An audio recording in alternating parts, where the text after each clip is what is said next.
Hello, everyone. Welcome back to the Abundance Tree Podcast. I'm your host, Janice Luke, and I'm here with my co-host, April Capri. Welcome, April. welcome. How you doing tonight? I am hanging in there. How are you? I'm It's doing been a crazy week. Right, we're getting in there. I like that blouse. It looks really nice. I love Thank it. You you. always It's look so so nice. comfortable. It's stretchy, girl. I love stretchy. Stretchy works for me. Yeah, me too. You always look nice. That's awesome. You too. I'm loving your hair. It's just growing and flowing, girl. Oh, thank you. Yes. So, we ready for tonight's guest? We have a special guest tonight. We are very ready for our guest tonight. We have an author and a digital creator whose inspiring journey from adversity to academic success is truly remarkable. He overcame his teenage challenges and years of incarceration.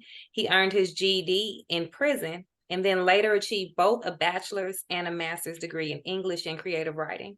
His writing is fueled by a blend of education and his life experiences, and it resonates with authenticity and depth. He is a dynamic speaker and empowers audience with compelling stories, inspiring them to embrace change and unlock their potential for positive transformation. We have Ernest Moss, also known as Coach Big E. Oh, Coach Big E is Coach joining us. Big E. Ernest. Big E in the house. What's going on? What's going on, Queens? How How are you? everybody doing? We're Doing excited good. to have you tonight, so thank you for coming on with us. Thank you for having me. I'm excited to be here. Always excited to spread the gospel, the good Awesome. news. Awesome. Love it. So, wherever you want to start, spread the gospel. What's the gospel? What's your journey like? My thing is, I want everyone that, and people ask me, so what's your goal? And my goal is to impact everybody that hears the sound of my voice. And that's a big goal. And I also put a goal out on Facebook, and a few people thought I was crazy, is that I want to touch the lives of 1 billion people. We have about 8 billion, close to 8 billion right now. I just want 1 billion of that. And the best way we can do that is with podcasts like yours, and different technologies to where we can reach people. Think about it. Even in Jesus' day, in Moses' day, in Confucius, Buddha, all these great gurus that we all know about, none of them had technology. None of them had the reach that we have. Not even Jesus Christ. If Muhammad, whoever you want to claim to be your savior, to be your leader, whoever, they did not have the reach that we have by having this technology. So I think this is the greatest time of the human generations of our lives. And I'm going to definitely utilize this technology to get this message out, because we got some things going on, you all, that can really unleash the true ultimate human that you are, because we are apex, and people don't understand that.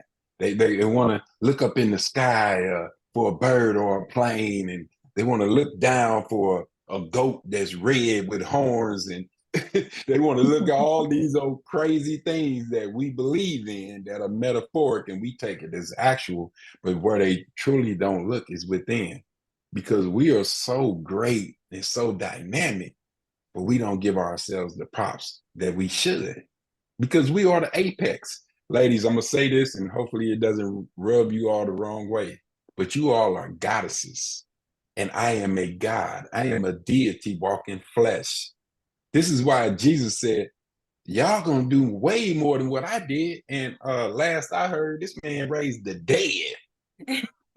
So what more can you do than that? Healed the blind, the sick. He did all this, and he said, you all can do even more once you get in tune with who you are.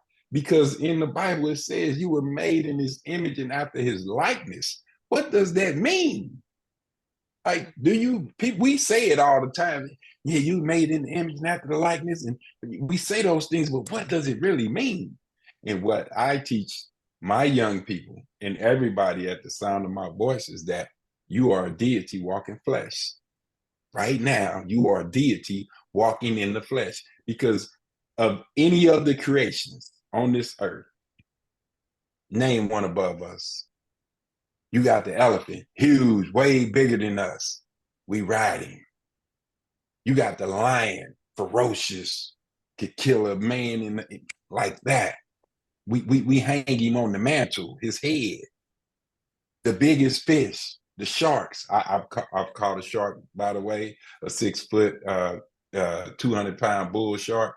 The Oh my hardest thing I goodness. ever pulled on in my life. Yeah, I have video for that. If you all want to go out and check out the YouTube page, it's definitely out there. But That's probably about man, the closest to that shark I'm gonna get is that video too. I watched it. I'm not Me so too. cool on that. And I'm hey, pulling and you shark. know, it's so funny is that people Oh people man. look at sharks. They look at sharks and they see the big teeth and they see the ferociousness and they see the shark bites and what it can do because they can. They're an apex predator.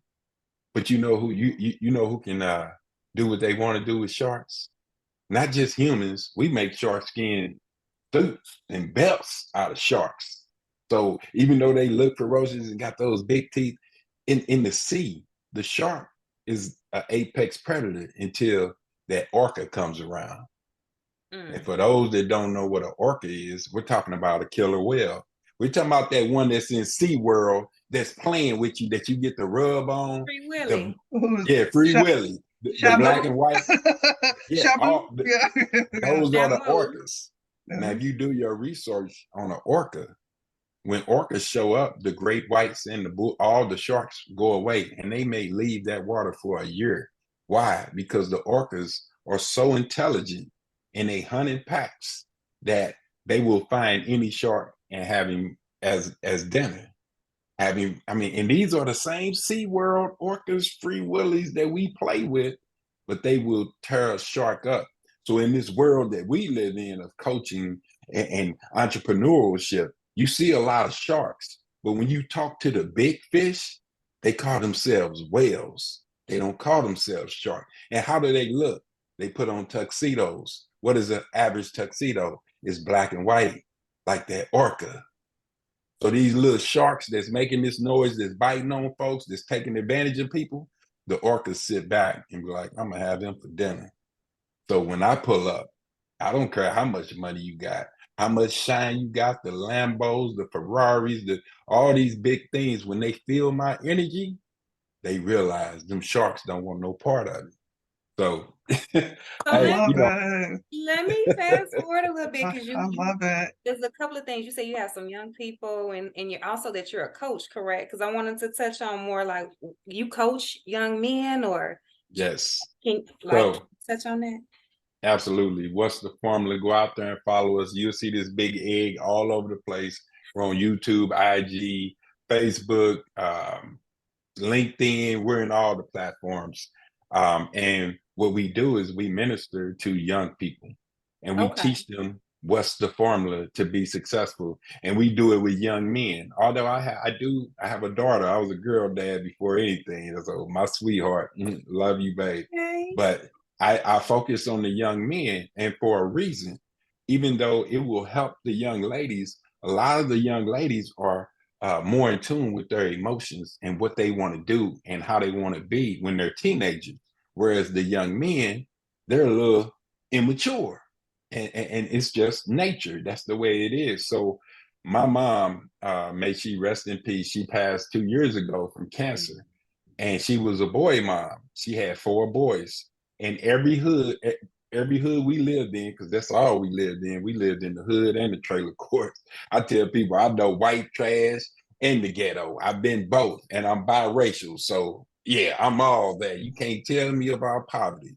But what my mom did was she never turned down a young man or a young lady, but really it was the young men, and they were homeless. They needed something to eat. So we got cousins that ain't no blood.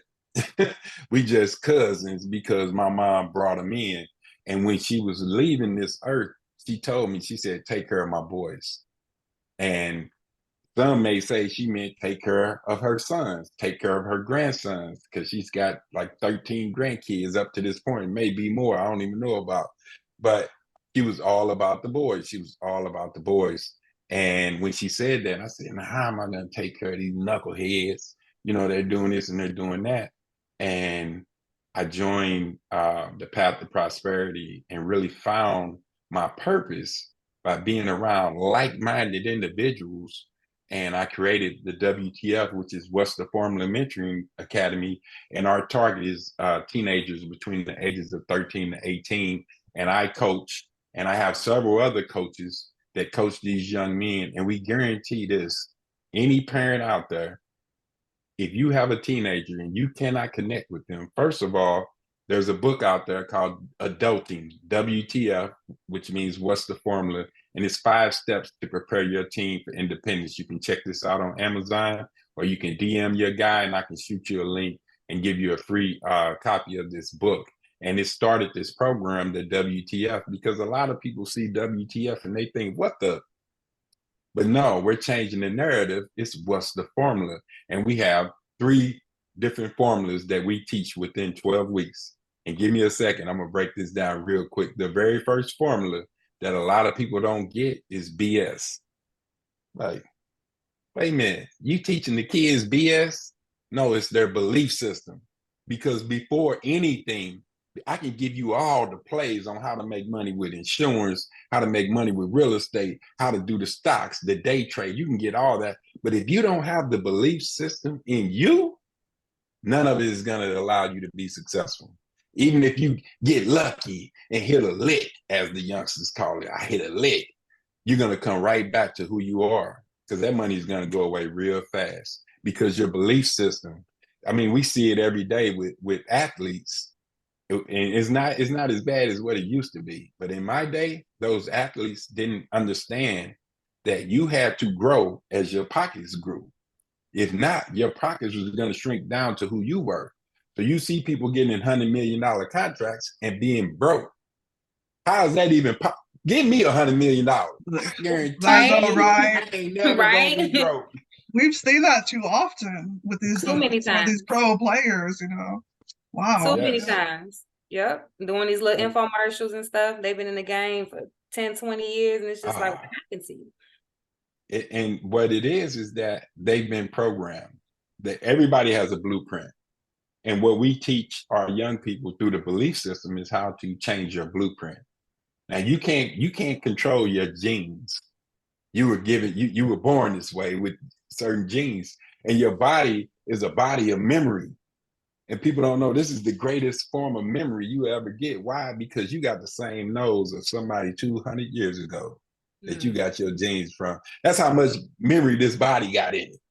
You could be a chip off the old block just based on the memory. Think about it. I'm Through your thinking about it now, genes. you're I right. know. That's so beautiful, though. It really is. It is. It is. And it's great. So the body is great.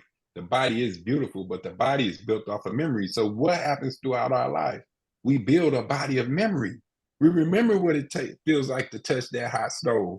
We remember what it feels like to have your first kiss. We remember what it feels like to do your first pill or drug or drink. We remember these things, and the body remembers. And it remembers that shot of dopamine you got from doing that. And it's like, hey, I want some more of this. And a lot of people get addicted because they want that shot of dopamine.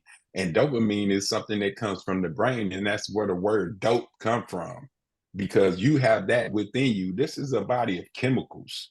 And I teach this to my people all the time, is that you have a body of chemicals. Everything in this atmosphere, in this world, is within you. It talks about that in the Bible when it says you were made from the earth and we breathe into your lungs. But because you were made from the earth, you have all the minerals, everything within you. And now, as we're growing up, we have a chemical imbalance. So we need a pill to balance us. We need a drink. We need a smoke to balance this body of chemicals, because we haven't studied the manual to this body. And we say, oh, it's not about the body. Oh, very much so.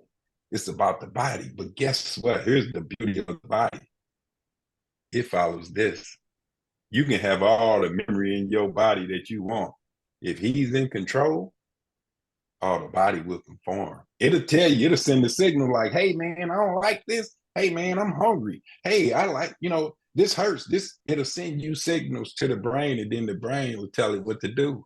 Or your body will tell your brain what to do. And oftentimes when your body takes control, that's where you find addiction and substance abuse and a lot of people doing hurtful things because the body is all about the dopamine and about the different feelings and reactions. But this egg up here, he can control all of that. I give people this example real quick, and you can research this. Anyone listening to this, go out there and look up he was a monk, and they were protesting. It was in the 80s. This is why Richard Pryor burnt himself up with drugs. But if you know the story, then you know there was a monk and they were protesting in the middle of the street some injustice. And this monk was so in tune with who he was inside that he lit himself on fire, and he sat there in the monk position. I forgot what they call it, but he sat there like this and didn't move. Now, I don't know about y'all, but I've felt fire. I ain't standing still if my body is engulfed in fire. He literally died in the streets to protest, and he stayed right, so he didn't move. And when Richard Pryor saw this while he was getting high, he thought, I'm gonna do the same thing. So when he lit himself on fire, he was running down the street. Oh, wow. Oh my goodness. Never knew that backstory.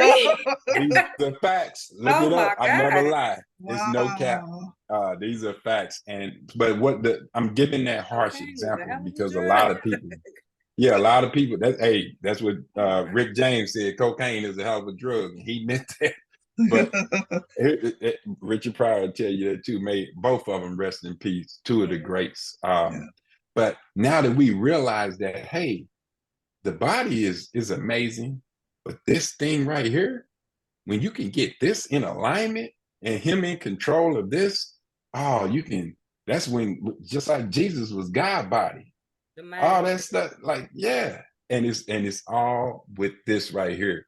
But here's the problem that a lot of people face, and a lot of people don't know this. I know you ladies do because we talked about it.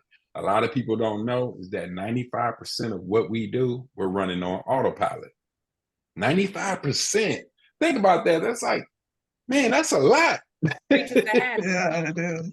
We are very habitual. Humans are habitual. And so we get into a rhythm. And why do we do that? Because the subconscious, the one that's running it, is trying to keep you comfortable, trying to keep you in your lane. Like people say, stay in your lane, stay in your comfort zone. The comfort zone will choke out any greatness that you have, because you cannot be great if you remain in your comfort zone. The great ones are the ones that buck the system, the ones that go against what's going on and say, hey, wait a minute, I'm not comfortable with this. But in order for you to do that, you have to be in tune with who you are. So back to what we teach these young people is that BS, that belief system. And once we get into that belief system, we have to tear it down in order to build it back up, because a lot of these belief systems are strong and they'll defend what I'm doing. They'll defend this, and you don't understand. It's because of this. It's because of that. And once we get past that point, because, you can't come at me with nothing that I can't rip down real quick, because I'm an architect and I believe in building people. But as you all know, some of these belief systems are just that. They're BS, and they need to be broken down. So again, just like the WTF, we play with the BS, and we play with a lot of these acronyms, and plus the teenagers like it. But I like how you make it positive, because I mean, we all know what WTF is, but I like how in BS, but you make it into good things, like you're switching it back to the good. And I think that that's a good segue into starting to reprogram, some of these negative things that we were taught. So I really love that you're doing that. I think it's a dope way to reach people too, on a level to where you kind of catch their attention, like, what is he talking about? That's really cool. Hey, I can definitely relate. Yeah, and you ain't lying about those belief systems. I had a friend that would, she would stand still. We would be walking down the street. You remember splitting the pole? Mm-hmm. If I walk, God forbid, I walk on the other side of that pole. You will not move until I walk back around on the side. Be superstitious. Man, Yeah. people are really, Yeah. they're really held by what they believe for whatever reason, like you said, like patterns and, creatures of habit, and it's in us, So Yeah, some It of that is. unfortunately is limiting beliefs as well. Like I've struggled with confidence and getting out there and being uncomfortable to even approach people. And I know that's how we met at the Path to Prosperity conference. And I was scared to death to approach you, but I'm glad we did because now you're on the podcast. I'm glad you did. But yeah, so I'm really like I can relate to that. Like I'm a boy mom too. I'm biracial too, so I have 4 boys myself, so I can relate to the whole story. And that's why we did the podcast too, because we want to let people know, hey, there's other ways to be successful. We want to know the journeys. It's not just one belief system. We want to know like the non-traditional path, the unique path. Be yourself, be authentic. And that's what we want to celebrate. So that's so good that you're doing that. it is. And your path is So, very non-traditional, like yes, just from Oh your yeah. bio already. You yeah, got your GED, behind the yeah, wall, but you made Ooh. that into something really, really good. right. So that's, and that's God. If you think about it, all the stories, who did he use? He used most of the people that was messed up. The drunks, the murderers. King David, a man after God's own heart, was the biggest hoe in the Bible. His daddy wasn't far from his south. It's how you said it. I'm so sorry. He was. I mean, I love King David. That's my Yeah. favorite guy I'm in the so Bible, sorry. Yeah, But he was. I mean, he yeah, he was was. horrible. And yet he sit on the throne with God. Like, think about that. Like, and I'm not condoning it, because for everyone that doesn't know, I'm married and I've never cheated on my wife. And it's been almost 5 years that we've been together. And I don't have a side, nothing. Like, you can't even block. You better not come to me with nothing. I'm blocking you every time. I don't have time for it, because me and my wife have been in the honeymoon for almost 5 years. Every day that I wake up to her, I'm in the honeymoon state. I'm never letting that go. And you can program yourself to be that way. Or you can use that old programming that I was raised, because I had to reprogram myself to be able to deal with my queen. Because my old program was like, hey, it's 9 to 10 women to each man. You're supposed to have all of them at once. Like, this is what my elders programmed me to believe. Like, this is my mother, and may she rest in peace, did not believe there was a man ever that was faithful. And King David was one of those topics, but still yet you can reprogram yourself. And it takes some discipline. My teenagers hate it when I say this, but I said, y'all need that big D in your life.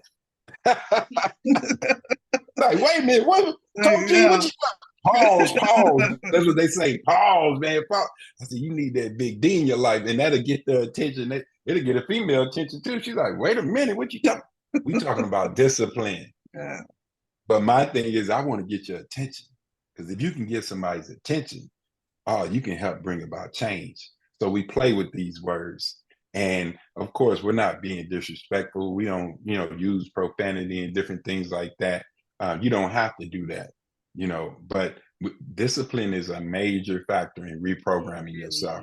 Because here's the thing, back in the day when the computers first came out, you'll get this computer, you got a monitor, it's equipment, you got the mouse and the keyboard, and you turn it on and it lights up. It's beautiful, and don't nothing happen until you put a program in it. Think about that. Just like a baby, when they're born, that's your computer. It's pretty, but that baby has to be programmed. And according to the neurology, all these doctors, I got a GED, but all of these, well, actually I have a master's degree, but bachelor's and a master's, right? Master's, yeah. I do. Okay. But I didn't go to high school. I was expelled in the 9th grade in the first semester for fighting. And I was sent to the bad school where the pregnant girls the alternative school, if you want to call it that. But I was sent there because I was a knucklehead, and I stayed there for a semester, and I went to juvenile from there, and I had to wait until I turned 16 to take my GED. And when I turned 16, I took my GED and I scored like a 323 on it the very first time. And if you know the GED scores, it used to be 225 or 215 to pass it.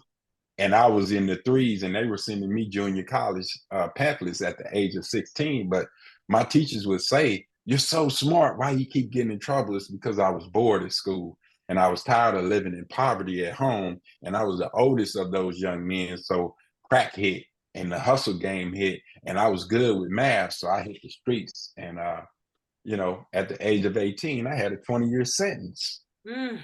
As a teenager, this is another reason why I focus on the teenage young men, because when I was 18, I had a 20-year sentence, and they made me do 12 years of that 20-year sentence. I didn't get off parole till 2014. Wow. So if you think about it, that was 9 years ago.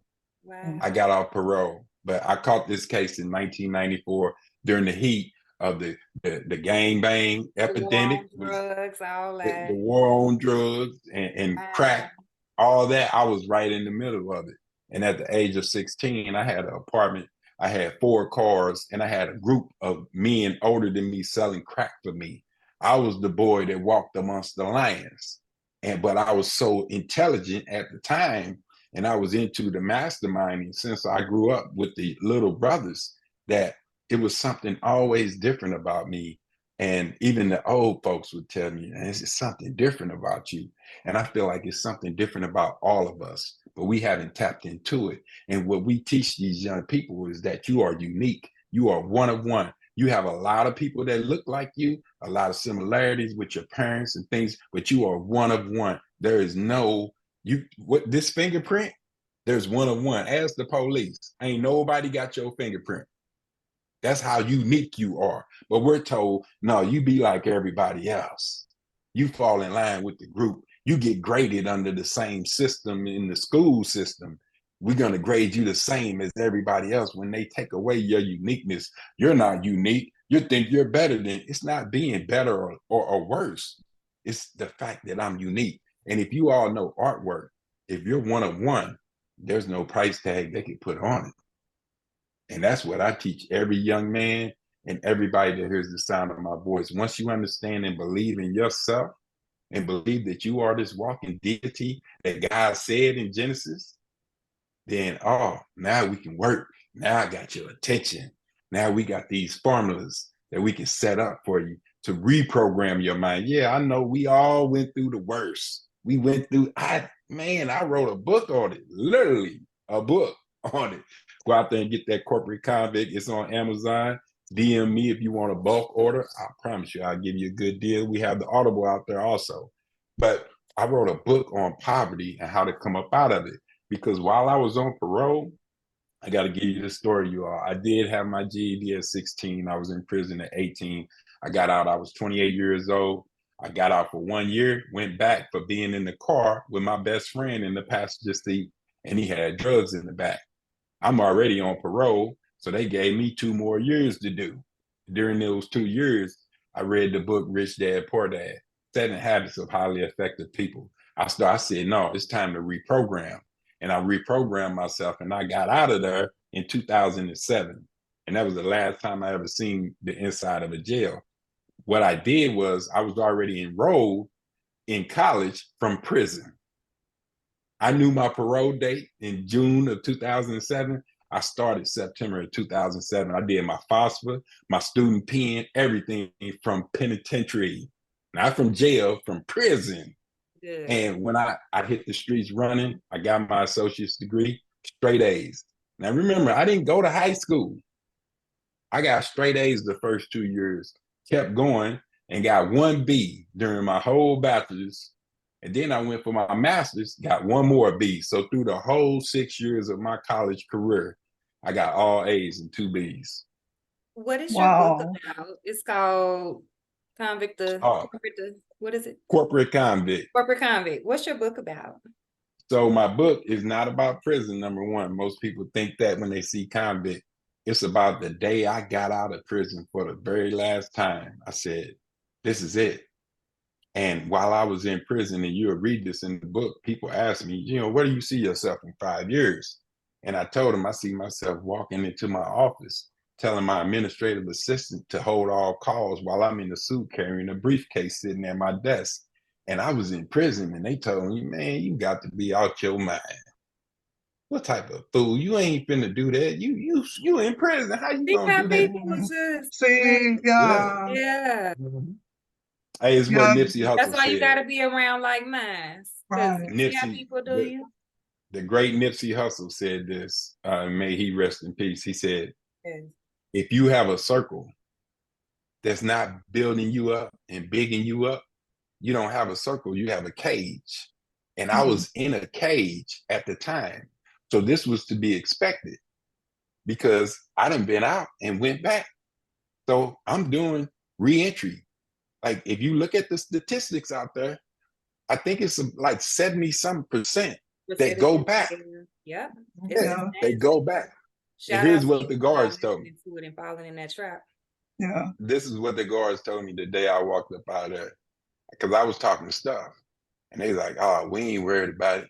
You'll be back. We'll keep the lights on. I said, yeah, I ain't coming back here. And a funny thing happened.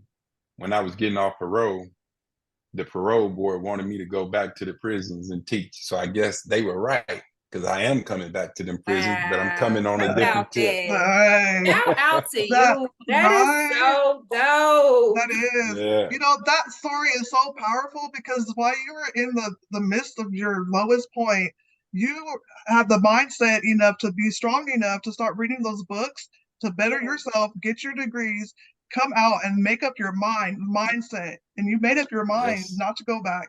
But now you're going back on a whole different level where you're teaching others. And it's so powerful. So I commend you. I just admire that. That's so great. That's so Definitely. awesome. I So appreciate it. Hey, And and you know what? I'm happy learning that how you're to sharing it accept that. with these young people. yeah. You know, our future is, I'm getting old. If you, I know I look young, I look about 22, but your guy was born in the 70s, and I'm getting up in age, and I believe in our young people.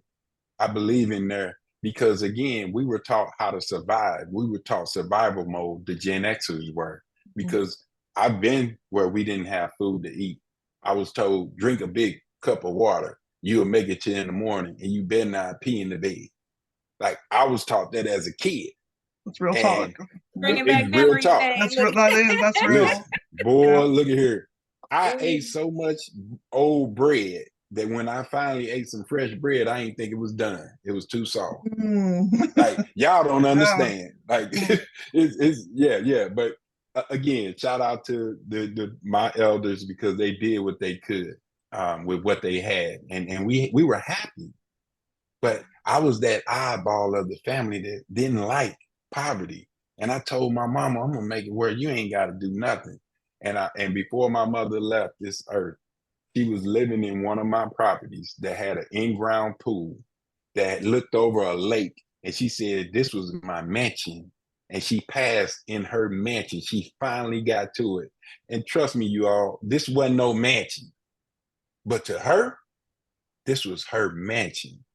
And I made sure she got that before she left. So I'm happy to be able to do that. Shout out to Oh mom yeah. and also my Yeah. Mom's is it. I Yes. know she was something great, especially I remember when we used to look out for each other, the people in the neighborhood and things like that. So I know she had a heart of gold. Oh yeah. She was, hey, that was my first love. And nobody, my wife, my daughters, nobody will ever change. That was my first love.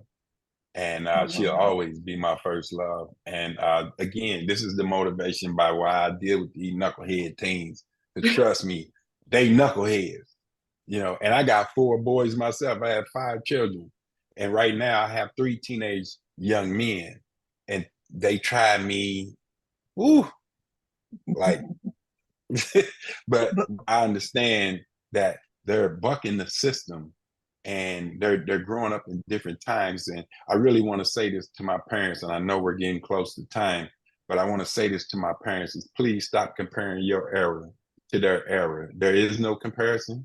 Stop comparing yourself to your children. They see that as a form of bullying. When you say, boy, if I had what you had, I'll be doing this, you're basically telling them that they're not good enough. And you're comparing them to you. and you're the superhero, and they've always looked up to you their whole life as being that deity, being that Superman, and now you're basically insulting your children by comparing them to you and saying, you ain't this, you ain't that, because you haven't been through what I've been through, when we were the parents to make sure that they didn't have to drink a big cup of water and make it to the next day. We made sure of that. But we as parents have to reprogram. So the book, The Adulting, the WTF, again, is out there on Amazon, and I can definitely send everyone a copy of that book also, because we're not in this to get rich off of our teenagers. We're not in this get rich scheme. I'm a not-for-profit. My business is a not-for-profit. Okay. And we believe in pouring into these young people and to the parents, because just pouring into the teenager is not enough. We also minister to the parents, because the whole book is about the parents and giving them 5 steps to teach their teenager how to become independent. Because right now we live in a world of dependency. Everyone is dependent, especially with this thing. We so dependent on this, but I don't look at the technology as being bad. It's a great thing, because now we got the world in the palm of our hands, and anything you want to do, anywhere you want to go, you can figure out how to do it. So it's not about, I don't know, I'm not in this class, I'm not in this class of people, I wasn't raised this way. You can use that as excuses and keep using it as an excuse to justify where you are, or you can use that to catapult you to where you want to go. Amen. That's what we teach. Raising my hand, I was definitely gonna say, like, I'll take a copy of that book. I know, me too. I tell you, because adulting ain't easy for nobody. No, it is not.